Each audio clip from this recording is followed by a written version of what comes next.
দর্শক সবাইকে হাওড় টিভি থেকে স্বাগতম। এই মুহূর্তে আমি দাঁড়িয়ে আছি সুনামগঞ্জ কালীবাড়ি পয়েন্টে। আপনারা জানেন ঠান্ডার কারণে সাধারণ মানুষ কিন্তু জীবনযাপন অনেকটাই কষ্টকর হয়ে উঠেছে।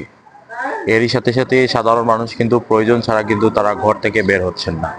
আর একটু জানিয়ে রাখতে চাই যে বিশেষ করে যে দিনমজুর ও খেটে খাওয়া মানুষ, তারা কাজ কম পাওয়াতে কিন্তু তারা তাদের সংসার চালাতে হিমশিম খাচ্ছে অনেক। আর একটু জানিয়ে রাখতে চাই যে সুনামগঞ্জে যারা শিশু ও বয়স্ক যারা আছে, তারা কিন্তু এই তীব্র ঠান্ডায় কিন্তু তারা অনেকটাই অসুস্থ হয়ে পড়ছেন। সর্দি, কাশি, জ্বর এগুলা বাড়ছে। বিশেষ করে হাওড় পাড়ে কৃষক যারা, তারা কিন্তু কৃষিকাজও করতে পারছেন না। আমরা আরো দেখেছি যে সুনামগঞ্জে যে ফুটপাতে যে কাপড়গুলো বিক্রি হচ্ছে, বিশেষ করে শীতার্তরা কিন্তু এখান থেকে কাপড় কিনে কিন্তু শীত নিবারণ করছে। সব মিলিয়ে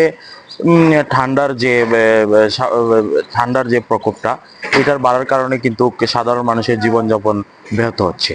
এই ছিল সুনামগঞ্জ থেকে শীতের খবর।